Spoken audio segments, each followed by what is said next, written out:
በስመ አብ ወወልድ ወመንፈስ ቅዱስ አሐዱ አምላክ አሜን። ስብሐት ለእግዚአብሔር ለዘአብጽሐነ እስከ ዛቲ ሰዓት። ናብዚ ሰዓት እዚ ናብዚ መዓልቲ እዚ ናብዚ ወርሒ እዚ ናብዚ በዓል እዚ ዘብፅሐና ኣምላኽና እግዚአብሔር አብ ወወልድ መንፈስ ቅዱስ ክብሪ ምስጋና ይብፅሐዮ እሞ ኣብ ርሑቕን ኣብ ቀረባን ትርከቡ ህዝበ ክርስቲያን ብእግዚአብሔር ስም ከመይ ኣለኹም? ናይ እግዚአብሔር ሰላም፣ ናይ እግዚአብሔር ጸጋ፣ ናይ እግዚአብሔር በረከት፣ ናይ እግዚአብሔር ረድኤት ኣይፈለየና። እንኳን ንቅድስት ድንግል ማርያም ወላዲተ አምላክ በዓታ ለማርያም በዓል ዓመታዊ በዓል በዓታ ለማርያም በሰላም ብጥዕና ብፅሕና ብፅሕኩም። ናይ ቅድስት ድንግል ማርያም በረከት ጸሎት ረድኤት ምስ ኩልና ይኹን አሜን። እሞ ሎመዓልቲ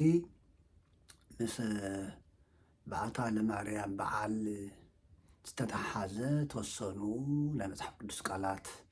ናይ መጽሓፍ ቅዱስ መልእክታት ክንሰምዕና እሞ እግዚአብሔር ምስ ኩልና ይኹን። መንፈስ ቅዱስ ይግለጸልና። ናይ ቅድስት ድንግል ማርያም ወላዲተ አምላክ በረከት ምስ ኩልና ይኹን አሜን። እንኳን ንቅድስት ድንግል ማርያም በዓታ በዓለ በዓታ ወይ ደግሞ ናብ ቤተ መቅደስ ዝኣተወትሉ በዓል ዓመታዊ በዓል ብሰላም ጥዕና ኣብፅሕኩም አሜን። እምበር ናይ ሎም መዓልቲ ናይ በዓታ ለማርያም በዓል ርእሱ እንታይ እዩ? ኣብ መጽሓፍ ቅዱስ ኩሎም በዓላት መጽሓፍ ቅዱሳዊ ዝኾነ ርእሲ ስለ ዘለዎም ናይቱ በዓል ርእሲ ኣብ መጽሓፍ ቅዱስ ርእሲ ኣለዎ። ውስጢ ርእሲ መጽሓፍ ተጽፈ ብእንቲ ኣየ ምንታይ ኣብ መጽሓፍ ውሽጢ ተጽሒፉ እዩ ተባሂሉ ከም ተጽሓፈ ዝኾነ በዓል ኣብ መጽሓፍ ቅዱስ ጥቕሲ ኣለዎ። ብዛዕባ ናይ ቅድስት ድንግል ማርያም በዓላት ዝምልከት መጽሓፍ ቅዱሳዊ ዝኾነ ኣርእስቲ ኣለዎ። ናይ መላእክቲ እውን ክምኡ፣ ናይ እግዚአብሔር እውን ክምኡ፣ ናይ ቅዱሳን ሰማዕታት፣ ናይ ቅዱሳን ሐዋርያት፣ ናይ ቅዱሳን ነቢያት እውን ክምኡ መጽሓፍ ቅዱሳዊ ዝኾነ ርእሲ ኣለዎ። ምስ መጽሓፍ ቅዱስ ርእሲ ዘይብሉ በዓል በዓል ኣይኮነን እዩ። ስለዚ መንፈሳዊ በዓል ተኾይኑ ናይ እግዚአብሔር በዓል ተኾይኑ ምስ መጽሓፍ ቅዱስ ዝዋሃድ ስማማዕ ክኾን ኣለዎ። እምበር በዓታ ለማርያም በዓል መጽሓፍ ቅዱሳዊ ርእሱ ኣብ መዝሙረ ዳዊት መዝሙር 65 ቁፅሪ 13 ዘሎ እዩ። ኣብ መዝሙረ ዳዊት መዝሙር 65 ቁፅሪ 13 ቅዱስ ዳዊት ኣቐዲሙ ብትንቢት ተናገረ እዩ። ንኩሉ ዝምልከት መዝሙር እዩ፣ ንኩሉ ዝምልከት ቃል እዩ። እንታይ ዝብል? እበውእ ቤተከ ምስለ መባእየ ወእሁ ብጻትየ ዘነበብኩ በአፉየ በከናፍርየ አመ ምንዳቤየ። እበውእ ቤተከ ምስለ መባእየ ወእሁ ብጻትየ ዘነበብኩ በአፉየ ዘእብየ በከናፍርየ አመ ምንዳቤየ። እንታይ ማለት እዩ? ብግዜ መከራይ ብኣፈይ ዝተዛረብክዎን ብከናፍረይ እውን ዝበልክዎን መብፅዓይ ሒዘ ናብ መቅደስካ ኣቶ ኣለኹ። እበውእ ናብ መቅደስካ ክኣቱ እየ። ብግዜ መከራይ ብኣፈይ ዝተዛረክዎ ብከናፍረይ እውነይ ዝበልክዎን መብፅዓይ ሒዘ ናብ መቅደስካ ክኣቱ እየ ኣኣቱ ኣለኹ እዩ ዝብል ትርእሲ ናይ ሎመዓልቲ በዓል። ብዙ ዕለት እዚ ታሕሳስ 3 ቅዱሳን ኣቦታት ወለዲ ቅዱስ ኢያቄምን ቅድስቲ ሃናን ከም ቤተክርስትያንና ትምህርቲ ከም ናይ ቤተክርስትያንና ታሪክ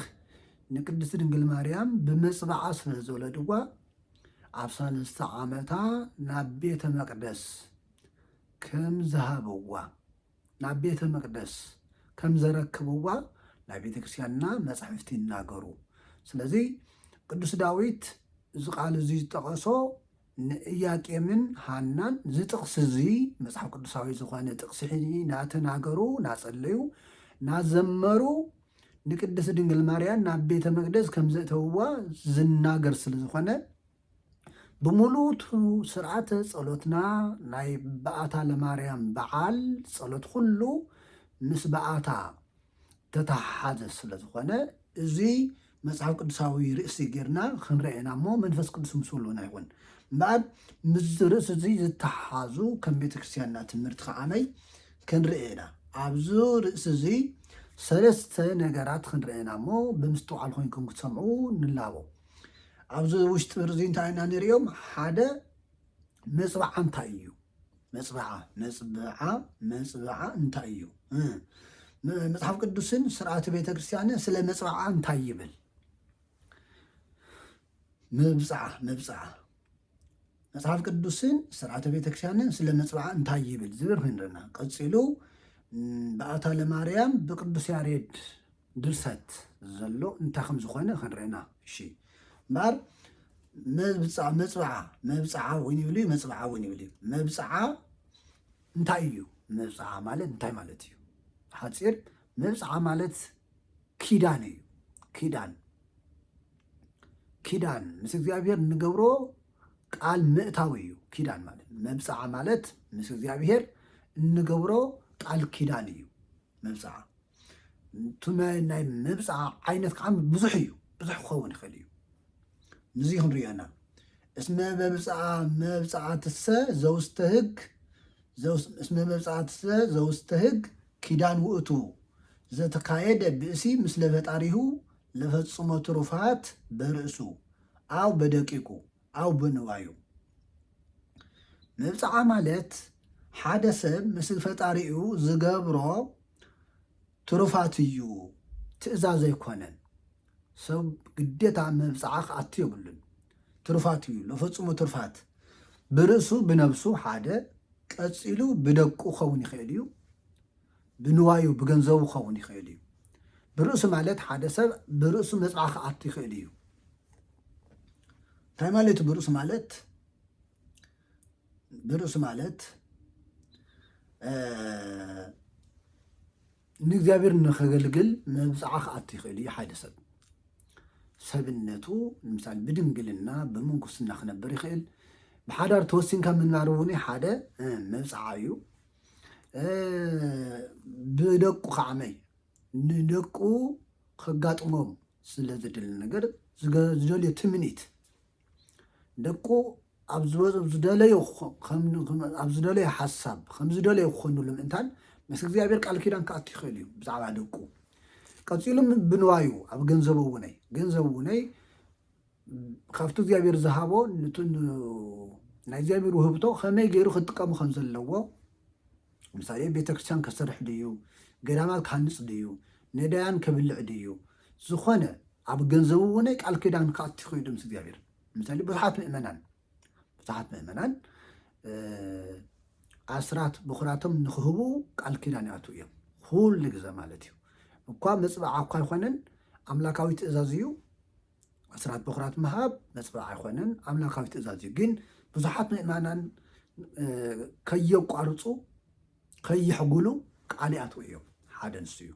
ቀፂሉ ነዳያን ንምርዳእ ኣረጋውያን ንምሕጋዝ ቃል ዝኣትዉ ብዙሓት እዮም እዚ ምስ ፈጣሪ ንገብሮ ቃል ኪዳን እዩ ማለት እዩ ምስ እግዚአብሔር ንገብሮ ቃል ኪዳን እዩ ወለኣጥርዮ ሃሰሳሁ ሰናይ ማህቤሁ ለልዑል ለተስፋሃት ክብሪ ምስጋና ንልዑል እግዚአብሔር ይኹን እሞ ሰናይ ነገር ንኽረክብ ንኽጥሪ ዝገብሮ ቃል ኪዳን እዩ ንሱ ከዓመይ ወይትናገሮ በህሊናሁ ወያቅም ቃላተ ማእከሌሁ ማእከለ ነፍሱ ቃል ኪዳን ክኣቱ ተሎ ብህሊና እዩ ብውሽጡ ምስ መን ምስ እግዚአብሔር ኣብ ማእኸሉን ኣብ ባዕሉን ኣብ እግዚአብሔርን እንታይ እዩ ዙ መፅባዓ ቃል ኪዳን ብግልኻ ኢኻ ትገብሮ መፅባዓ ክልተ ዓይነት እዩ ኣብ ቅድሚ ህዝቢ ንኣትዎ ቃል ኪዳን ኣሎ ብግልና ከዓመይ ምስ እግዚአብሔር ንገብሮ ቃል ኪዳን ኣሎ መፅባዓ ቃል ኪዳን ክልተ እዩ ብግልና ምስ እግዚአብሔር ንራኸቦ ከምቱ ቅድስቲ ሃና ኣብ ቅድሚ እግዚአብሔር ንበይና ቃል ዝኣተወቶ ሃና እመሳሙኤል ኢያቄም ሃናውን ከምኡ እዮም መፅባዓ እምነት እዮም ቅድሚ እግዚአብሔር ንበይንቶም ወዲ ተይብካና ንቤተ መቅደስ ክንህወና ክረድአና ብስጋ ክረድአና ኣይንደልን ናይ ቤተ መቅደስካ ኣገልጋሊ ክኸውን ኢሉ ቃል ኪዳሙ ቅዲ ጓል ተይብካና እውነይ ክትረድአና ኣይንደልን ክትሕግዘና ኣይንደልን ናይ ቤተ መቅደስካ ኣገልጋሊት ክትኸውን ክተንፅፍ መጋረጃ ክትስተኻኽል ሓሪ ክትፈትል ንቤተ መቅደስ ዝኸውን ንዋያት ኣገልግሎት ክትህብ ኢሎም እዮም ተመፃቢዖም ነይሮም እዚ ኣብ ወልዳድካ ኣብ ደቅካ ትገብሮ እዩ እዚ ምስ እግዚኣብሔር እዩ ካሊእ እንታይ እዩ ኣምጣና ሃለወ እሺ لما كنا سمع بلعليه زلله يفقده كما قلت يفيتس بسعته جزي عطره حسسه تزدليو مصر رخابه نخفت سمو او قدم እግዚአብሔር ቃል መታዊዩ እሺ አምጣና ሃለው حسسه زيعود خرخبو ዝግብኦ ነገር ኣሎ ወባህቶ ይከውን በምክንያት ተንብለቱ ለሰማይት አው ለጻድቅ ወዘእንበለተ ምክንያቱ እሉ መጽባዕ ዝፍጸም بمخنياته وني بز مخنياته وي مخنيات مالت حدا سمعمن حدا أماني مس ملأهون قال كيدان قات تخليو مس سمعتون قال كيدان قات تخليو بملأخ صلوت أمالادنت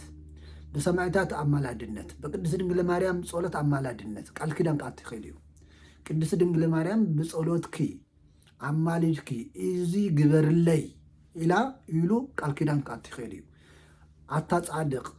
عطا سمعتي عطا ملأخ إزي قبر اللي إلوني بسمعتات مخنيات بصادقان مخنيات بملأخت مخنيات بهاريات مخنيات بنبيات مخنيات قال كيدان مثل زيابير مصعخ قبر خيليو ويدقمو بزي مخنيات وزئن ولا تمخنيات اللو بزي ملائكتي مخنيات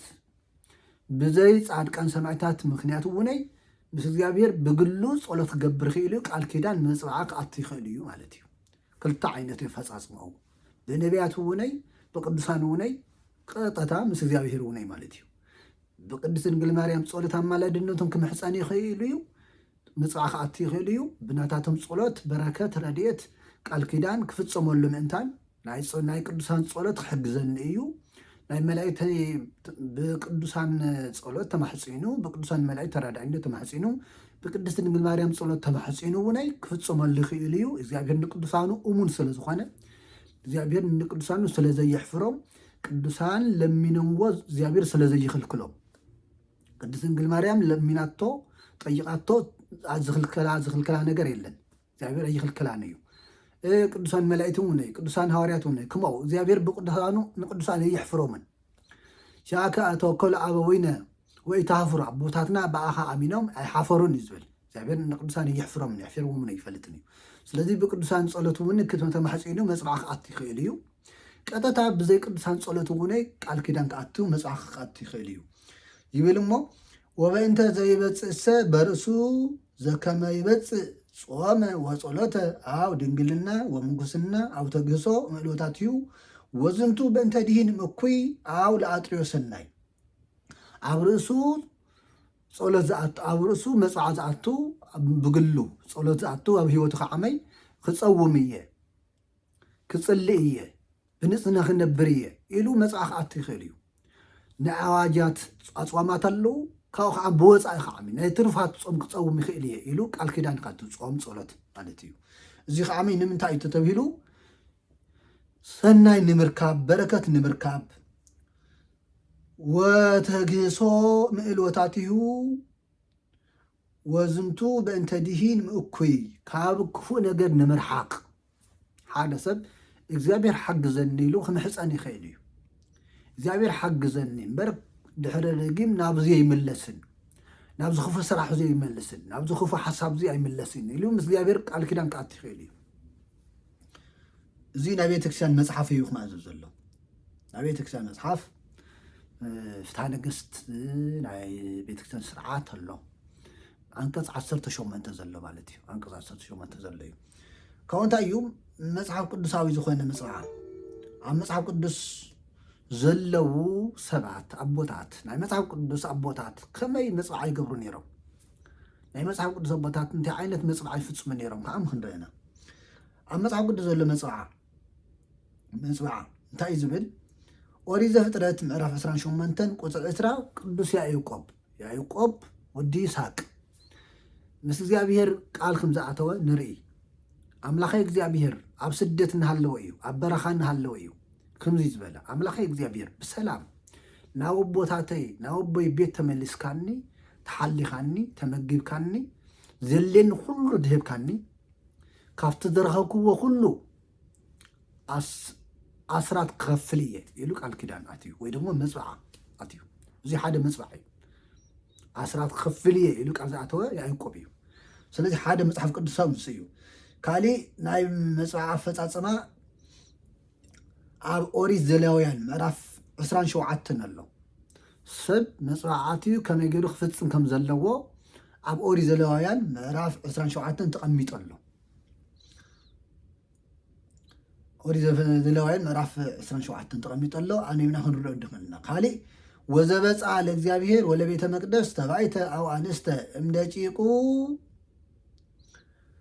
ይቤ እግዚአብሔር እመዎ ብእሲ ዘበፃ ብፅዓተ ሴጠ ነፍሱሰ ይኩን ለእግዚአብሔር ዘሌዋውያን 27 ካብ ቁጥር 3 ጀሚርካ ሓደ ሰብ ወዱ ወይ ጓሉ መፅባዕን እግዚአብሔር ተሂቡ ድሓር ግን ካሊእ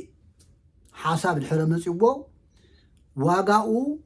ዋጋኡ ንቤተ እግዚአብሔር ክኸውን ኣለዎ ናይቲ ወዲ ዋጋ ተቐሚጡ ኣሎ ናይታ ጓል እውን ዋጋ ተቐሚጡ ኣሎ ኣብ መፅሓፍ ማለት እዩ ብግዴታ ካህን ክትኸውን ኣለካ ብግዴታ ኣብ ቤተ መቅደስ ትቕመጠለኪ ተባሂሎም ክመጡ ይብለውን ናይ ባዕላቶም ፍቃድ ስለ ዘለዎም ናይ ባዕላቶም ድሌት ፍትወት ስለ ዘለዎም ናይ ባዕላቶም ሓሳብ ስለ ዘለዎም ወላዲ ከገድዶም ኣይኽእልን እዩ ወላዲ ክገብር ዝግብኦ እንታይ እዩ ምስቶም ናብ ቤተ መቅደስ ኣቦታት ተነጋጊሩ ቱ መፍትሒ ተቐሚጡ ስለ ዘሎ ብቱ ናብ ቤተ መቅደስ መስርዕ ብቱ ናብ ቤተ መቅደስ መፅሓፍ ፍትሒ ምክንያት ከቐምጥ ኣለዎ ማለት እዩ ካሕሳ ወይ ደግሞ ናይቱ መፅባዓ ተውሃበ ሰብ ወይ ወዲ ወይ ጓል ዋጋኦም ኣብ መፅሓፍ ቅዱስ ተቐሚጡ ስለ ዘሎ እቲ ዋጋ ከፊሉ ውላዱ ክወስድ ይኽእል እዩ ጓሉ ክወስድ ይኽእል እዩ ማለት እዩ ወለድ ደቆም ክወስድ ይኽእል እዮም እቶም መፅባዓ ዝሃቡ ማለት እዩ ይቤ እግዚአብሔር እሞ ብእሲ ዘበፃ ብፅዓተ ሴጠ ነፍሱሰ ይኩን ለእግዚአብሔር ሓደ ሰብ ካብ ደቁ መፅባዕ ሂወቱ ነይሩ መፅባዑ ክምልስ ተደልዩ እቲ መፅባዕኡ ከስተኻኸለሉ ድሕር ደልዩ ናይቱ መፅባዕ ተውሃበ ውላድ ዋጋኡ ንቤተ እግዚአብሔር ሂቡ ወላዱ ክወስድ ይኽእል እዩ ማለት እዩ እዚ ማለት እንታይ ማለት እዩ ከም ሳሙኤል ብመፅባዕ ተውሃበ እዩ ተወለደ እዩ ነብዩ ሳሙኤል ቀዳማይ ሳሙኤል ምዕራፍ 1 ቁጥር 11 ዘሎ ቅድስቲ ሃና ውላድ ተሂብካኒ ናይ ቤተ መቅደስካ ኣገልጋሊ ክኸውን ኢላ ኣትያ ነይራ ብትክክል እግዚአብሔር ሂብዋ ሳሙኤል ኢላቶ ሳሙኤል ማለት እግዚአብሔር ሰሚዑኒ ጸሎተይ ሰሚዑኒ ክትብል እያ ስም ዘውፅያትሉ ብጸሎታ ተረኸበ ውላድ ንምዃኑ እያ ስሙ ዘረድእ ብጸሎት ተረኸበ ከም ዝኾነ ዘረድእ እዩ ሳሙኤል ማለት እግዚአብሔር ሰሚዑኒ ናይ ጸሎተይ ዋጋ እዩ ክትብል እያ ሳሙኤል ኢላቶ እሞ ሳሙኤል ብምፅባዕ ተወለደ ስለኾነ ንቤተ እግዚአብሔር ተውሂቡ እዩ ዓብዪ እዩ ካህን ኮይኑ ነይሩ እዩ ከምኡ እውን ቅድስት ድንግል ማርያም እውን ብምፅባዕ ተወሊዳ ያው ኣብ 30 ዓመታ ንቤተ መቅደስ ይበንዋ ማለት እዩ እንታይ ዝብ ዘሎ ካሊእ ወእመዎ ብፅዓት ዘበፃኢክምዎ ለእግዚአብሔር ይግዝኢክሙ ኢተተኣወሩ ወኢተተሃከዩ ለፈፅሞቱ ከመይ ይኩን ላዕሌክሙ ሓጢአት በእንቲአሁ እስመ እግዚአብሔር ይታሰሶ ምኔክሙ ንእግዚአብሔር ኣምላኽኩም መብፅዓ ምስ ተመፀባዕኹም ኣምላኽኩም እግዚአብሔር ይፅበዮ እዩ እሞ ሓጢአት ከይኾነኩም ምብፅዓኹም ቀልጢፍኩም ፈፅሙ እንተዘይተመፀባዕኹም ግና ሓጢአት የብልኩመን እቲ ካብ ኣፍኩም ዝወፀ ከምቲ ንእግዚአብሔር ኣምላኽኩም ብፍታውኩም ዝተመፀባዕኹምዎ ኣፍኩም ዝተዛረቦ ሓለውዎን ፈፅምዎን ኦሪት ዘዳግም 23:21 ኦሪት ዘዳግም ምዕራፍ 23 ቁጥር 21 ንእግዚአብሔር ኣምላኽኩም መብፅዓ ምስ ተመፀባዕኹም ኣምላኽኩም እግዚአብሔር ይፅበዮ እዩ እሞ ሓጢአት ከይኾነኩም መብፅዓኹም ቀልጢፍኩም ፈፅሙ ይብሎም ቅዱስ ሙሴ ነብይ ሙሴ ዝነግረና ዘሎ ንእስራኤል ዝመርሕ ዝነበረ ሙሴ ሕጊ ኦሪት ዝፀሓፈ ሙሴ ንኣምላኽኩም እግዚአብሔር መፅባዓ ሰብ ብዙሕ መንገዲ ክመፃባዕ ክእሉ ብሽግር ክኸውን ይኽእል ብጥዕና ምክንያት ይኽእል ኣብ ህይወት ብዙሕ ነገር ስለ ዘሎ ብዙሕ ፀገም ስለ ዘሎ ብዙሕ ፈተና ስለ ዘሎ ከምቲ ዳዊት ዘሎ ኣብ ምምንዳቤ ኣብ መከራይ ግዜ ኣብ ሽግረይ ግዜ ዝተዛረክዎ ሂበ ሒዘ ናብ ቤተ መቅደስካ ከኣቱ እየ ከም ዝበለ ኣብ መከራ ክኾን ከሎ ኣብ ሕማም ግዜ ብሕማም ክወድቕ ይኽእል ብፈተና ክወድቕ ይኽእል ብዙሕ ነገራት ምስ እግዚኣብሔር ቃል ከነጋግሩና ዝኽእሉ ፈተናታት ከጋጥሙና ይኽእሉ እዮም ከምኡ እውነይ ዓላማና ንክበፍፅም ዝሓሰብናዮ ሓሳብ ዓላማ እቅድ ንክንፍፅም እውነይ እግዚኣብሔር ምእንታን ክሕግዘና መፅዓ ክንገብር ንኽእል ኢና ኣብ መፅሓፍ ቅዱስ ዘሎ ሰባት ዓላማኦም ንክፍፅሙ ምስ እግዚኣብሔር ቃል ኪዳን ይኣትዉ ነይሮም እዮም ስጋዊ ዓላማ ይኹን መንፈሳዊ ዓላማ ይኹን ክልተ ዓላማ እዩ ዘለና ያው ህይወት ስለ ዘለና ስጋዊ ህይወት ኣለና መንፈሳዊ ህይወት ኣለና ነፍሳዊ ህይወት ኣለና ስለዚ ነፍሳዊ ህይወትና እውን ክንፍፅም ስጋዊ ህይወትና እውን ንክስተኻኸል ሰባት ክርስቲያን ኣማኒ ዝኾነ ምስ እግዚኣብሔር ቃል ኪዳን ክኣቱ ይኽእል እዩ እዚ እዩ ምስ ኣምላኽኩም እግዚኣብሔር ኣብ ህይወትኩም ኣብ ዝኾነ ይኹን ምክንያት ብዝኾነ ይኹን ምክንያት ቃል ኪዳን ዝኣተኽምዎ ክትፍፅሙ ኣለኩም ተዘይፈፂምኩምዎ ግን ሓጢኣት ኮነኩም ይብል ኣሎ ብዙሕ ሰብ ኣብ ፀገሙ ግዜ ኣብ ፈተና ግዜ ምስ እግዚኣብሔር ዘይራኸብ የለን መሓረኒ ዘይብል የለን ምስ እግዚኣብሔር ዘይዛረብ የለን ብህሊናኡ ድሓር ግን ነገራት ምስ ተስተኻኸለ ዝደለዮ ምስ ረኸበ ዓመት ዝርስቕ ዓመት ቁፅሪ የብሉን የታመመ ቢነሳ ህማሙ ፈጣዊ ረሳ ከም ዝበሃል ማለት እዩ ከምቲ ዝበሃል ሕሙም ካብ ሕማሙ ተስዩስ ፈጣሪ የስዑ ማለት እዩ ካብ ሕማሙ ዝድሓነ ፈጣሪ ዘርስዕ ብዙሕ እዩ ፈተና ምስ ሓለፈ ካብ ፀባ ምስ ወፀ ካብ መከራ ምስ ወፀ ፈጣሪ ዘርስዕ ብዙሕ እዩ እዚ እዩ ዘጥንቅቐና ዘሎ ሓጢኣት ኮነኩም እዩ ዘሎ ስለዚ ቃል ኣቲና ዘይንፈፅም እንተኮይና ዘይፈፀምና ተሊና እውነይ ምስ እግዚኣብሔር እንደገና ተራኺብና ብንስሓ ክንናሳሕ ምስ ካህን ክንራኸብ ክንማኸር ኣለና መፍትሒኡ ድኽነት ተጥቅዕና እውነይ ቦታ ግዜ ተዘይመችና እውነይ ምስቶም ናይ እግዚኣብሔር ቤት ሰባት ተራኺብና ሓሳብና ክነካፍል መፅሓፍ ቅዱስ እንታይ ይብል ናይ ቤተክርስትያን ስርዓት እንታይ ይብል ክንሰምዕ ክንርዳእ ይግበአና ማለት እዩ ካሊእ መፅሓፍ ቅዱስ መስጠንቀቕ እንታይ እዩ መፅዓ ክንኣቱ ተለና ከይንሽክሉ መፅሓፍ ቅዱስ የጠንቅቐና ቸኩልና ከይንናገር መሓስና ከም ዝመፀልና ሓሳብ ከም ዝመፀልና ብስምዒት ተደፋፊእና ቃል ኪዳን ከይንኣቱ እውነይ መፅሓፍ ቅዱስ የጠንቅቐና እንታይ ይብል ሰብ ብታሕዋኽ እዙይ ንእግዚኣብሔር ወፍየዮ እየ ኢሉ ምስ ተመፃበዐ ድሕሪ መብፅዓ እንተተናስሐ እዙይ መፃወድያ እዩ መፅሓፈ ምሳሌ ምዕራፍ 20 ቁፅሪ 25 እንታይ እዩ ዘሎ ሰብ ብታሕዋኽ እዙይ ንእግዚኣብሔር ወፍየዮ እየ ኢሉ ምስ ተመፃበዐ ድሕሪ መፅበዓ እንተተናስሐ እዙይ መፃወድያ እዩ ሰብ ተሓዊኹ እዚ ክገብር እየ እዚ ክህብ እየ ኣይበሃልን ሓሲቡ መርሚሩ ብፍላይ ከዓመይ መንፈሳዊ ተኮይሉ ጸልዩ ጸሎት ወሲኹ ብጸሎት ተሓጊዙ እምበር ብደረቁ ብስጋዊ ስምዒት ቃል ኪዳን ከኣቱ ኣይግብኦን እዚ ክህብ እየ እዚ ክፍፅም እየ ኢልካ ከይሓሰብካ ከያስተተንካ ክንገብር ኣይግበአናን ብዙሓት ሰባት ብታህዋኽ ተሃዊኾም ቃል ኪዳን ዝኣትዉ ብታህዋኽ ኣብ 4 ቤተክርስትያን ኣብ 5 ቤተክርስትያን ቃል ዝኣትዉ ብዙሓት እዮም ኣብ 10 ቤተክርስትያን መፅዓ ዝኣትዉ ብዙሓት እዮም ስእሊ ዝኣትዉ ብዙሓት እዮም ኣይፍቀድን ክጅመር ከሎ እግዚኣብሔር ኣብያተ ክርስቲያናት ከመማረፂ እንጥቀመሎም እግዚአብሔር ኣብ ሓደ ቤተክርስትያን ዘሎ እሙን እዩ ካብቲ ሓደ ቤተክርስትያን ቲ ሓደ ቤተክርስትያን ይበልፅ ይበሃልን ካብቲ ሓደ መልአክ ቲ ሓደ መልአክ ይበልፅ ይበሃልን ካብ ቅዱሳን መብላፅ የለን ናይ ኩሎም ኣምላኽ ሓደ እግዚአብሔር እዩ ንኩሎም እውን መልሲ ዝህብ ጸሎት ዝህብ ንሱ እዩ ስለዚ ክንህወኽ የብልናን ክንጥንቀቕ እውን ኣለና ማለት እዩ ክንችኩል የብልና ምፃወድያ ክኸውን ይኽእል ማለት እዩ ብዙሓት ሰባት ምስ ተፈፀመሎም ወይ ከይተፈፀመሎም ምስ ቀረየ ተስፋ ዝቆርፁ ካብ እምነት ዝወፁ ጥዕናኦም ምስኡኑ ቁፅሪ የብሎም 5 ቤተክርስትያን ከይደ ነይረ ገዳም ዘይረ ነይረ ኣብዚ በፂሐ ነይረ ኣብዚ ከይደ ነይረ ዘይብሉ ብዙሓት እዮም እዚ ኩሉ ተፈቲኖም ምስ ወደቁ ኣማራፂ ምሳእኑ ገሊኦም ሃይማኖት ይልውጡ ገንደም አድራሻ የሚልወጡ ገሌም ተስፋ ቆሪጾም ኣብ ዝኾነ ህይወት ይወድቁ ማለት እዩ። እግዚአብሔር ናይ ታሕዋኽ ኣምላኽ ይኾነ እግዚአብሔር ርግ ኢልና ተዓግስና ንጽበዮ ኣምላኽ እዩ።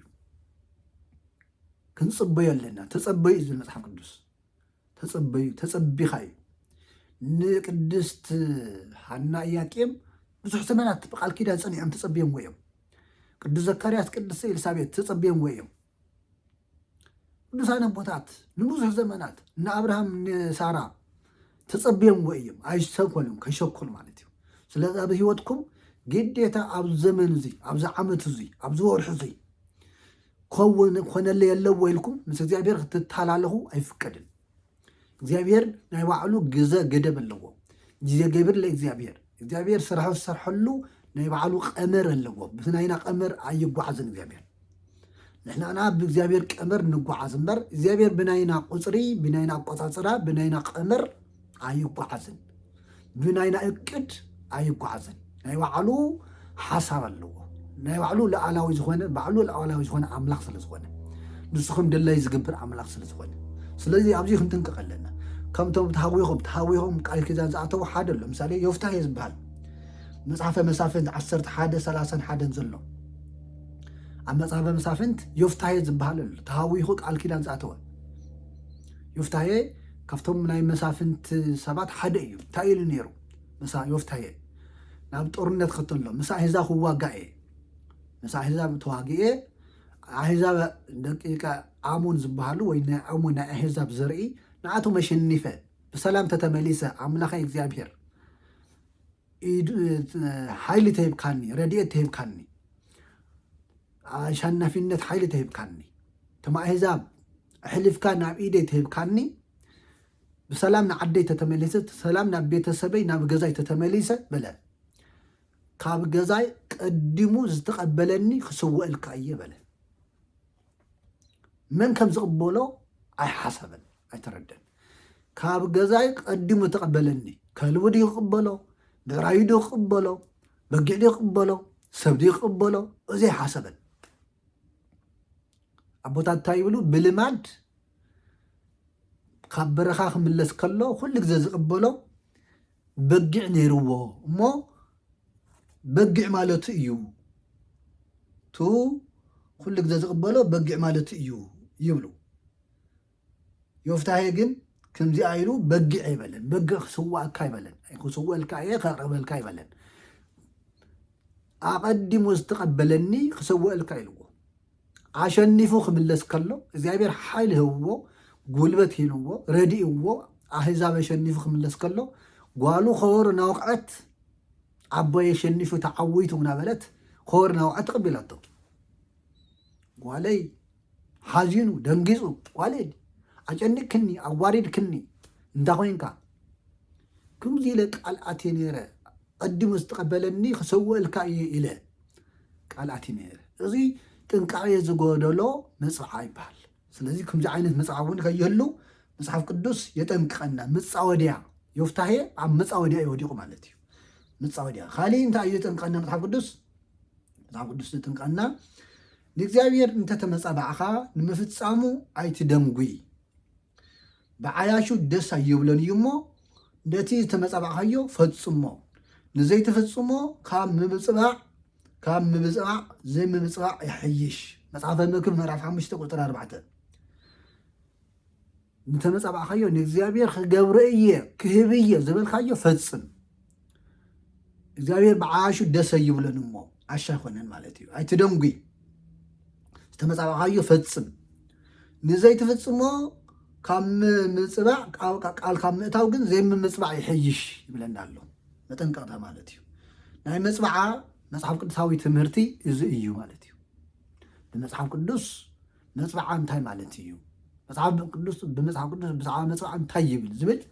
ኣብዚ ይርኢና ኣለና እሞ ሎመዓልቲ እታ ቅድስቲ ድንግል ማርያም እመ ኣምላክ ወላዲተ ኣምላክ እመ ብርሃን እመ ህይወት ንብላ፣ ናይ ኩልና ትምክህተ ኩልነ ንብላ፣ ናይ ባህሪና መመክሒ ንብላ፣ እግዝእተ ኩልነ ንብላ፣ እመ ኩልነ ንብላ፣ ጽዮን ንብላ፣ ቅድስተ ቅዱሳን ንብላ፣ ንጽሕተ ንጹሃን ንብላ፣ ቡርክተ ብሩካን ንብላ፣ እህተ መላእክት ንብላ። ነቢያት ንብላ እህተ ሐዋርያት ንብላ እህተ ሰማዕታት ንብላ እህተ መላእክት ንብላ ናይ መላእክት ሓፍቶም ንብላ ንሰማዕታት ኣዲኦም ንብላ ናይ ሐዋርያት ናይ ስብከቶም ሞገስ ንብላ ቅዱሳን ኣቦታትና ብነቢያት መሲሎም ዝተናገሩላ ሐዋርያት ዝሰበኽዋ ሰማዕታት ዝሰበኽዋ ኣብነት ዝገበርዋ ሊቃውንቲ ዘመስገንዋ ብውዳሴ በቅዳሴ ዘመስገንዋ ኣብዚ ዕለት እዚ መባእ ኮይና ንእግዚኣብሔር ተዋሃበትሉ ዕለት እዩ መባእ ኮይና ንእግዚኣብሔር ከተገልግል ናብ ቤተ መቅደስ ዝኣተወትሉ እታ ኣብ መጽሓፍ ቅዱስ ዘይትፈርስ መቅደስ ተባሃለት ናብ ዘፈርስ መቅደስ ዝኣተወትሉ እያ ድንግል ማርያም ዘይትፈርስ መቅደስ እያ تا زي تفرس مقدس እግዚአብሔር ዝኾነት መቅደስ ዘችልዋ ችሩቤል ብዛታ እዩንቲዮም ችሩቤል ዝኽልልዋ ዘመስግንዋ መቅደስ እግዚአብሔር ናይ እግዚአብሔር መቅደስ ዝኾነት ናይ እግዚአብሔር ታቦት ዝኾነት ቅድስተ ቅዱሳን ማለት እዩ እግዚአብሔር ካብ ሰማያ ሰማይ ተወሪዱ ካብ ድንግል ማርያም ወይ ደግሞ ካብ ስጋ ካብ ነፍሳ ነፍሲ ወሲዱ ተዋሂዱ ስጋን መለኮትን ተዋሂዱ ቃል ስጋ ኮነ ከም ተባሃለ አምላክ ሰብ ኮይኑ ኣብ ማሕፀና ንትሽዓተ ወርሕን 5 መዓልትን ማሕፀና ከተማ ገይሩ ሰብነታ መቅደስ ገይሩ ዝተመስገነላ መቅደስ እያ እግዚአብሔር ሰማይን ምድርን ዝፈጠረ አምላክ ሰማይን ምድርን ኣብ ኢዱ ዝሓዘ አምላክ ኣብ ድንግል ማርያም ተዋሂፁ መቅደስ ኣብ ድንግል ማርያም ማሕፀን መቅደስ ተወሲኑ ቅዱስ ቅዱስ ቅዱስ ናተባሃለ ተመስገነ ናይ ምድሪ ኪሩቤል ያ ማለት እዩ ማርያም ተዓቢ ኪሩቤል ካብ ኪሩቤል ተዓቢ አምላክን ዘትነብር ዲበ ኪሩቤል እግዚአብሔር ሲ ኣብ ኪሩቤል እንዲዩ ዝረአ ኣብ ልዕሊ ኪሩቤል ኮይኑ እንዲዩ ዝግለጽ ንጉስ ኮይኑ ክግለጽ ከሎ ኣብ ልዕሊ ኪሩቤል እዩ ኣብቶም መላእክት ኮይኑ እዩ እሞ እግዚአብሔር ኣብ ቅድስት ድንግል ማርያም ማህፀን ንትሽዓተ ወርሒ ቅዱስ ቅዱስ ቅዱስ ናተባሃለ ይመስገን ነይሩ ድንግልኒ ታጽንን መንገለ ከርሳ ወትሰም ቅዳሴ መላእክት ቅድስት ድንግል ማርያም እዝና ዘንበል ጌራ ናበልና ገበረት ካብ ማህፀና ካብ ውሽጢ ከርሳ ናይ መላእክቲ ቅዳሴ ትሰምዕ ነራ መላእክቲ ቅዱስ ቅዱስ ቅዱስ ነበሉ ከመስግኑ ትሰምዕ ነራ እስመ ለዘው ተጽንኪ ሲብህዎ መላእክት ንተውሕቕ ፍኺ ዘሎ መላእክት የመስግንዎ ኢሉ ቅዱስ ኤፍሬም ዝነገረና ማለት እዩ እሞ ይወድስዋ መላእክት ተባሃለት ናይ ነቢያት ትንቢት ፍጻሜ ናይ ነቢያት ምሳሌ ፍጻሜ ዝኾነት ቅድስት ድንግል ማርያም ናይ መጽባዕ ውላድ ኮይና ዋ3 ዓመት ኮይና ናብ ቤተ መቅደስ ኣተወትሉ ዕለት እዩ እዚ ናይ በረከት መዓልቲ እዩ ናይ ተኣምር መዓልቲ እዩ ናይ ተኣምር ዕለት እዩ ናይ ተኣምር ማለት ብዛዕባ እዚ እንታይ በለ ቅዱስ ያሬድ እንታይ ይብል ብዛዕባ ቅድስት ድንግል ማርያም እህቲነ ይብልዋ ወይ ከልልዋ ልዑል ሰምራ ዳዊት ዘመራ ቤተ መቅደስ ተወክፍዋ መላእክቲ ሓፍትና ይብልዋ ብንጽህና በቅድስና ስለትመስሎም ይጋርድዋ ይኸብዋ ዳዊት ዘመራ ልዑል ሰምራ ልዑል እግዚአብሔር ፈትዋ አኽቢርዋ ዳዊት ዘመራ ዳዊት ዘሚሩላ ወተቀውም ንግስት ናባለ ስምዒ ወለቴ ወሬ አጽሜ ነች ናባለ በቤተ መቅደስ ተወክፍዋ ኣብ ቤተ መቅደስ ተዓመይ ብኽብሪ ብምስጋና ተቀቢለምዋ እዚ እንታይ ይብል በቤተ ክርስቲያንና መጽሓፍ 3 ዓመት ምስ መልአ ኢያቄምን ሐናን ተማኺሮም ሊቀ ካህናት ዘካርያስ እናሃለወ ናብ ቤተ መቅደስ ሄበምዋ ደወል ደዊሎም ሊቀ ካህናት ደወል ደዊሉ ህዝቢ ኣኪቡ ካህናት ዓበይቲ ዓዲ ኣኪቡ ተማኺሩ ክቅበላ ከሎ ብዛዕባ ምግባ እንታይ ናብ ቤተ መቅደስ ኣምፂና ናይ 3 ዓመት ህፃንሲ እንታይ ክነብላ ኢና ካብ ወለዳ ተቀቢልና ከመይ ጌርና ክንዕብያና ናወሉ እናተማኸሩ እናሃለው መልአከ እግዚአብሔር ቅዱስ ፋኑኤል ህብስ ሰማያዊ ጽዋዕ ሰማያዊ ሒዙ በቁመተ ብእሲ ካብ ቁመት ሰብዓይን ላዕሊ ኣብ ኣየር ተገሊጹ ሒዙ ተገሊጹ ዘካርያስ ንኣይ ደኸውን ኢሉ ቀበሎ ተኸደ ብትመልኣኽ ርሒቕዎ እምበኣረይ ንዛ ቅድስት ድንግል ማርያም ወይ ንዛ ህፃን ዝወረደ ጸጋ እግዚአብሔር ሃፍቲ እግዚአብሔር ክኸውን ይኽእል ኢሎም ኩሎም ገዲፈምዋ ርሕቕ ተበሉ ትመልኣኽ ወሪዱ ሓደ ክንፉ ጋሪዱ ብሓደ ክንፉ ሓቂፉ ካብ ሰማይ ልዕል ኣቢሉ በቁመተ ብእሲ بناي سب قمت عب سماي كنفو قاريدو هب السماوي صواع سماوي مجيبوا عريقو يبلي نبيت كتابنا مصحف بار ناي مقرانا قد حرب تستخاخلو لنا عبيت مقدس تنبر يلوم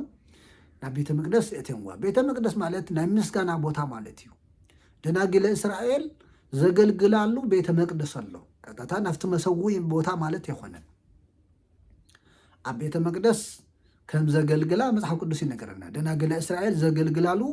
بوتا الله دناقل إسرائيل أو أريد زتساعات أو أريد أبا زي قدماي زلواويان تصحف الله أبا قدماي زي نوال تصحف الله سنة 5 زلو 31 زلو تقميط الله مالتي دناقل إسرائيل خما أزبلا بمصبعة نقلقلوت تمدبا هارور ناسفيا نافتلا زنبرا علوا مالتي كما أتن خوينا نبر مقبا حتى تستخاخلوا لنا انتاي مسبي الدافع لهم نبينا بوتا فليوم تقبلهم مالتي مزي تتحازى قدسنا بوتاتنا لقاونتي بيت كريستيان قدسنا بيت كريستيان لقاونتي زتناغروا خنرينا قدس يارين تيبل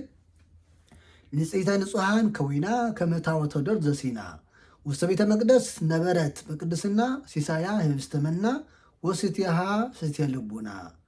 نصيتا نصحان كافتو نصحان زنصحت كوينا كمتاو تدر زسينا كمتا موسى عبسينا استقبلا بورقي استلبتت بورقي استشلمت تاوت نصيت خوينا تا موسى تقبلا تاوت نصيت ايا بورقي بعنقي استشلمتيا كما أماناوي نسان يبولو كيدان تاوتيا زي حامن يحدث كيدان تاوتيا نسان عصرتك علات محدري سليدي عنيرا يدينا قدس انقل ماريام دمو ناي ملوكوتاوي أكال نا إيوس كريستوس تاوتيا تاوت እግዚአብሔር ዝተሰዓለላ እያ ኣብቲ ናይ ሙሴ ጽላት 10 ቃላት ተጽሒፉ ነይሩ ኣብ ቅድስት ድንግል ማርያም ግን ተጽሓፈ ዝተሰዓለ መን እዩ ኢየሱስ ክርስቶስ እዩ ኣማናዊ ቃል ማለት እዩ ወስተ ቤተ መቅደስ ነበረት በቅድስና ኣብ ቤተ መቅደስ ዓም ንጽሕቲ ኮይና በቅድስና ነይራ ምግባ ዓመይ ህብስ ሰማያዊ ወስትያ ስትልቡና ስትያ መስተዓውነይ ናይ መስተዓል መስተነበረ يبل قدس يارد خالين تا يبل اب انقص برهان زبل انقص برهان دصنتون صحان انتي وتون دصنتون صحان زبل بدن بنوو نسو يتقمكم كما زن نبرتي وسبيته مقدس وملائكه امص وترى سايتي عبيته مقدس كم تاوت نبركي يبلمو وملائكه امص وترى سايكي ملائكه خام كل غزه مغو يمصلك نيرم يمغبو خنيرم يبل كما زي نبرتي 10 وكلتا عمتا انزتنا زتي مها ملائكتي نرغاغوخي ملائكتي دامسكنوخي ملائكتي نصاوتوخي 10 تخلت عمت عبيت مقدس نبركي كم تعاينت عدليو بس ملائكتي عبيا مالتي قال 3 عمت سي 10 تخلت عمت زاكل مس ملائكتي عبيا ملائكتي نصاوتوا نرغاغوا كنت بيت كريستيان نولو وملائكة برهان اللي هي وصو بيت كريستيان وملائكة اللي هي وصو بيت كريستيان ملائكة كبيت كريستيان عيفلين ويدمو سقاؤون دومون أخاذوا في التتلو لايزا يرسم كم صوعلو كافتو قدس نتفالز مسكنولو ملائكة يفلين ديزول كبيت كريستيان نمتحف سلازي توم بيت كريستيان عبيت مقدس تركبو عبيت كريستيان سموه صبع كله ملائكتي سراويت ملائكت وي سراويت ملائكت يو لمدهاني عالم يقوون قدميو لمدهاني عالم مدهاني عالم زلو ملائكتي سراويت ملائكت يمسغنوا نابلنا خنزمرو عبت بيت مقدس زلو ملائكتي نقدس دنگل مريم ناتغلصو انا يغلصلنا عبيت مقدس مني زلو نحنا عين الرقا قاب عين سقا خالاي حال خاي نري نغير سلازي منا نفساوي عيننا ناي منفساو عيننا سلازي برها قدس دنگل مريم انت غليص املات مس ملائكتي توعل نيرا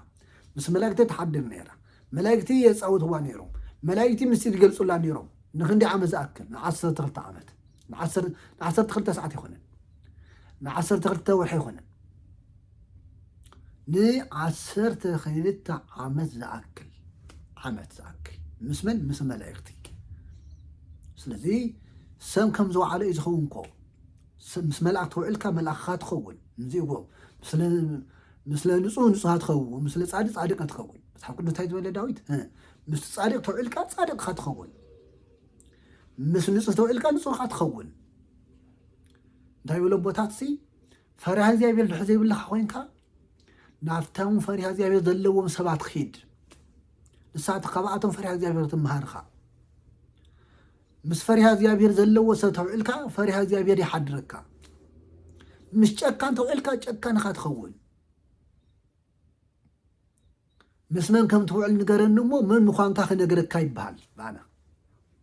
مسمن كم تنبر مسمن كم توعل نجرنمو من مخانك خنجرك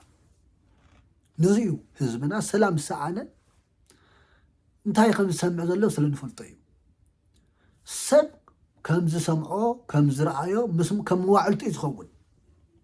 سب كم وعلتو كم كبابيو سب كم زسمعو يزنبر كم زرعيو يزنبر كم كبابيو يزنبر سلازي مسمن نوعل لنا نمن نسمع لنا مسمن نبر لنا زي حلافنا نبعتنا يخون زغلو ترمسمس زغلو ودكات زغلو مسكلكل انتاي تتبهيلو فلطيو سب مس እግዚአብሔር አይኮነን ዘሎ ሰብ ምስ መላእክት አይኮነን ሰብ ምስ መላእክቲ ናወዓለ አይኮነን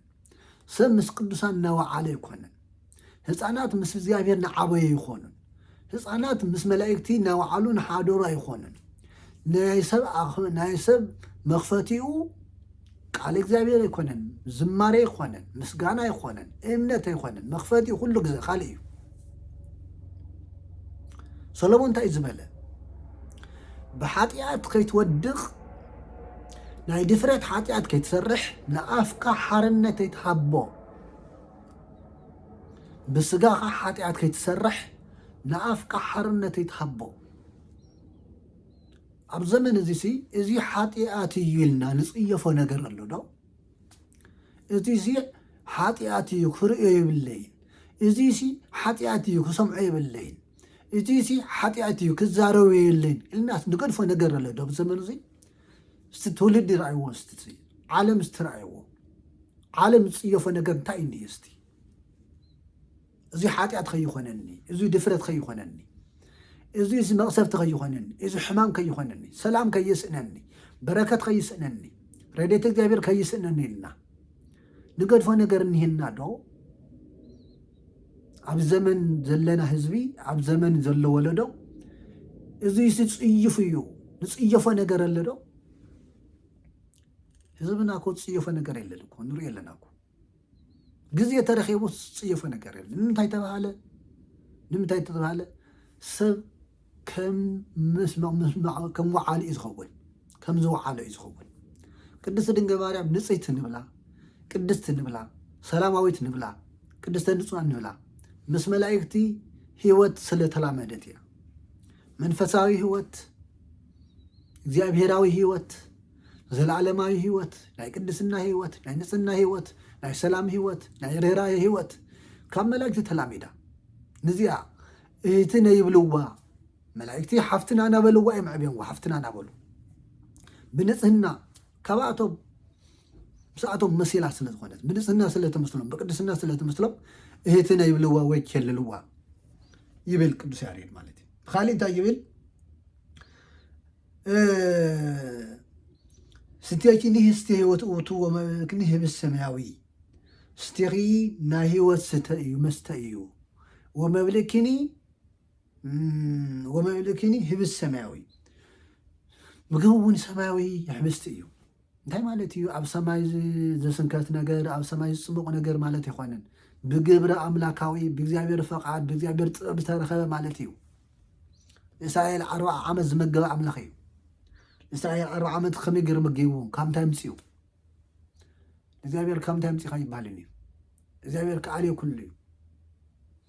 عصر تغلط عمت عبون أن إنه نخيني مجيوون بجابر ملاك قل تخينه ملاك تطلع كوتشي عائلة في طلع كوتشي زبل كل شارد أمان ማይላፍ ይትልአኩኝ አይላፍ ይላኹኺ አይላፍ የሚላኹ ባኔ አይላፍ ማለት ብዙ ማለት ቁጥር ይውልን አይላፍ ይላኹዋ ነይሮም የገልግልዋ ነይሮም እዚ በቅዱስ ያሬድ አንደበት ተገለጸ ካብ ቅዱስ ያሬድ ዝበለጸ አቦ የለን ስለ ቅድስት ድንግል ማርያም አስፊሑ ገልጹላ እዩ ስለ ቅድስት ድንግል ማርያም ናይ ባዕሉ ዝኾነ ድርሰት ኣለዎ ባዕሉ ዝኸኣለ መጽሓፍ ኣለዎ እዚ በቅዱስ ያሬድ አንደበት እዩ ኣብ መዝሙረ ዳዊት መዝሙረ 41 ቁጥሪ 10 ዘሎ ከዓመይ ቅዱስ ያሬድ እንታይ ዝብል ስሚዒ ወለቴ ወርኢ ርእሲ ህዝበች ወቤት አቦች እስመ ፈተወ ንጉሥ ነች አቶ ሓፍተይ ቅዱስ ዳዊት ዝበሎ ማለት እዩ አቶ ጓለይ ስምዒ ወዓፅሚ እዝነች እዝንኽውነ ፅነብልከ ስምዒ ርእሲ ህዝበኪ ህዝብ ክረስዒ ናይ ዓለማዊ ዝኾነ ነገር ናይ ቤተ ዳዊት ናይ ቦታትኪ ዓለማዊ ዝኾነ ነገር ተዓለማዊ ህዝቢ ተዓለማዊ ሓሳብ ረስዕዮ ርእሲ ህዝበኪ ወቤት አቡኪ ናይ ኣቦ ቤቱን ረስዕዮ ስጋዊ ርስቲ ረስዕዮ እስመ ፈተወ ንጉሥ ስነኪ ሰማያዊ ንጉሥ እግዚአብሔር ፈቲኪ እዩ ማሕደሩ ክትኾኒ ኣዲኡ ክትኸውኒ ንዘለዓለም እመእግዚአብሔር ነተባሃልኪ ወላዲተ ኣምላክ ነተባሃልኪ ክትፅውዒ መሪፅኪ እዩ እሞ ዓለማዊ ነገር ረስዕ እዮ ክልተ ነገር ሒዝካ ይኸውን እያ ናይ ኣቦኣ ርስቲ ትገድፍ ኣለዋ ሰማያዊ ርስቲ ክትሕዝቲ ኮይና እመእግዚአብሔር ትኸውን ተሎ ኮይና እመእግዚአብሔር ማሕደረ መለኮት ክትኸውን ዓለማዊ ነገር ካብ ዓለማዊ ነገር ነፃ ክትኸውን ኣለዋ ስለዚ እዚ ከምዚ ኢሉ ቅዱስ ያሬድ ይዘምረላ ማለት እዩ ካሊእ እንታይ ይብል እንዘ ዘልፈ ትነብር ውስተ ቤተ እግዚአብሔር ኣስተርአያ መልአክ ኩሉ ግዜ ኣብ ቤተ መድረኽ ክትነብር ከላ ኩሉ ግዜ ኣብ ቤተ መድረኽ ክትነብር ከላ ኣስተርአያ መልአክ እግዚአብሔር ቅዱስ ገብርኤል ተገለጸላ ቅዱስ ሩፋኤል ቅዱስ ፋኑኤል አገልገላ መላእክቲ አገልግልዋ ይብል ብተወሳኺ ኣብ ባህር ያቆስ እንታይ ዝብል ብዛዕባ ቅድስት ድንግል ማርያም ኣብ ቅዳሴኡ ኣስፊሕ ተቐሚጥዎ ኣሎ ብሓፂር እንታይ ይብል ኦ ድንግል ኣኮ በተላህዮ ዘልህቂ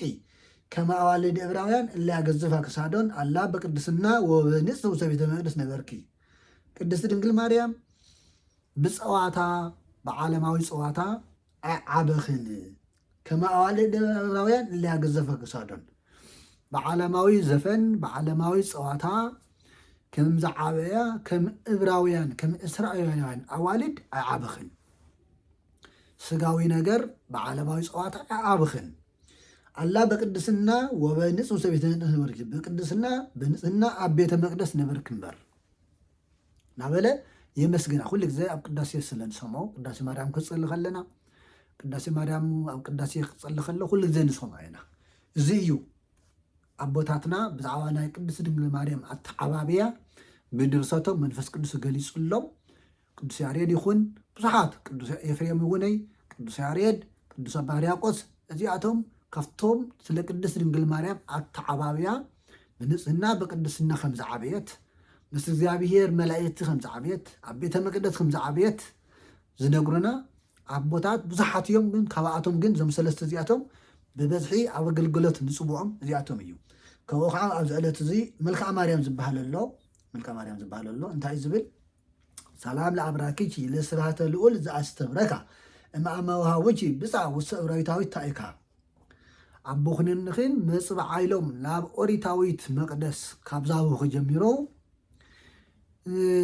لسرعة الأول زي أستبركها نلول إكزابير نزسجد عبراكي سلام تايكبا مالتي أبيت مقدس ناتنبركخت ناسجدت እግዚአብሔር ናተገጸት ከም ዝዓበየት ዝገልጽ እዩ አደና ቅድስት ድንግል ማርያም አቤተ መቅደስ ብጸሎት አቤተ መቅደስ በአገልግሎት ንብረታ ጽሙና አልባቲ ሙስና ሱራፌል ኪሩቤል ይቸልልዋ ንብረታ ጽሙና ብጽሙና ያትነብር ነይራ ዓለማዊ ሐሳብ ዘይብሉ ናይ መላእክት ህይወት ናይ መላእክት ህይወት ያትነብር ነይራ ማለት እዩ ዓለማዊ ሐሳብ ካብ ዓላዊ ጣጣ ናጻ ኮይና ንዚህና ኣብ ጸሎትና ግዜ ድንግል በህሊናኪ ወድንግል ብስጋኪ በህሊናኪ ድንግልኺ ማለት እዩ ናይ ዓለም ሐሳብ ይብልኽን ማለት ህሊና ኣይኸፈልን ነይሩ ቅድስት ድንግል ማርያም ድንግልና ህሊና ድንግል ነይሩ ማለት እዩ ህሊና ኣይረኻሰን ነይሩ ማለት እዩ ብሓሳብ ዝኾነ ሓሳብ ዓለማዊ ዝኾነ ሓሳብ ኣይነበራን ዝኾነ ናይ ዓለማዊ ሓሳብ ሰብ ብስጋኡ ንፁህ ክኸውን ይኽእል እዩ ብህሊናኡ ግን ንፁህ ክኸውን ይኽእልን ሰብ ካብ ሓሳብ ዝነፅህ ሰብ የለን ብሓሳብ ዘይረክስ ሰብ የለን ብሓሳብ ዘይሰሓት የለን نزيو وكل ملك على زيتنا ملك أملاك لكن دستنكل مريم ملك عاصي كم ملك عازي أبيهري مالتي حسب مالتي هلينا لزيتنا مريم هلينا أملاك حسبها كم إكزابير حسابي نيرو كريستنا كو ملك تلوه أنت أيو كم كريستوس خنبريكو كريستوساوي تخون هلينا إكزابير إذا خون هلينا كهلونا أيكو تنا كريستنا بعزو علامة باولز بلنا أنا كريستوس خمسة مسلو نسخاتكم أي مسلم اللي زبلنا قدسان نبلمكو هليناو مس እግዚአብሔር ዝገበሩ እየምኮ ህሊናው مس እግዚአብሔር ዘዋሃዱ ስለዚህ ቅድስት ድንግል ማርያም ካብ ህፃንነታ ጀሚራ በህሊና እግዚአብሔር ተምልኾ ነይራ ህሊና ድንግል ነበረ ንጹህ ነበረ ምንም በህሊና አይረኸሰትን አልዎ ምንትኒ አልባቲ ሩክስ ወይ ምንትኒ አልበጅ ነብር ወይ ምንትኒ በላይ ለኪ ኣብ ልዕለኺ ዝኾነ ነውር የብልኽን ተቢላ ተነጊሩላ እዩ መጽሓፍ ቅዱስ